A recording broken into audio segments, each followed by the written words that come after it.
नमस्कार, मी पंजाब हवामान अभ्यासक मुक्काम पोस्ट गुगल तालुका शिरूर जिल्हा. आजपासून बरेच शेतकऱ्याचा अंदाज येत आहे. राज्यामध्ये म्हणजे 5 जुलैपासून ते 11 जुलै दरम्यान राज्यात दररोज मोठा पाऊस पडणार आहे, म्हणून हा अंदाज लक्षात घ्यायचा. एकंदरीत परिस्थिती बघायची झाली तर राज्यामध्ये 5 जुलै पासून ते 11 जुलैपर्यंत चांगला पाऊस पडणार आहे. आणि जास्त म्हणजे सांगायचं झालं तर 7, 8, 9, 10 जुलैला जरा जास्त प्रमाणात पाऊस पडणार आहे, म्हणून हा अंदाज सर्व शेतकऱ्यांना लक्षात घ्यायचा.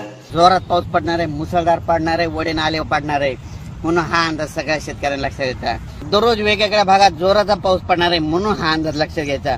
आणि योगायोगाने यंदा सांगू इच्छितो की राज्यामध्ये काय झालं की ज्या वर्षी पुरेपूर पाऊस येतो त्या वर्षी नगर जिल्ह्याला जास्त पाऊस पडतो, बीड जिल्ह्याला जास्त पडतो, सोलापूर जिल्ह्याला जास्त पडतो, लातूर जिल्ह्याला पडतो, सातारा, सांगली, कोल्हापूर तिकडे जास्त पडतो, विदर्भात जास्त पडतो, पूर्व विदर्भात जास्त पडतो, मराठवाड्यात जास्त पडतो, उत्तर महाराष्ट्रात जास्त पडतो, म्हणून हा अंदाज सर्व शेतकऱ्यांना लक्षात घ्यायचा. आणि योगायोगाने यावर्षी पुरेपूर पाऊस आलाय आणि त्याच्यामुळे यावर्षी चांगला पाऊस राज्यात पडणार आहे, म्हणून हा अंदाज लक्षात घ्यायचा.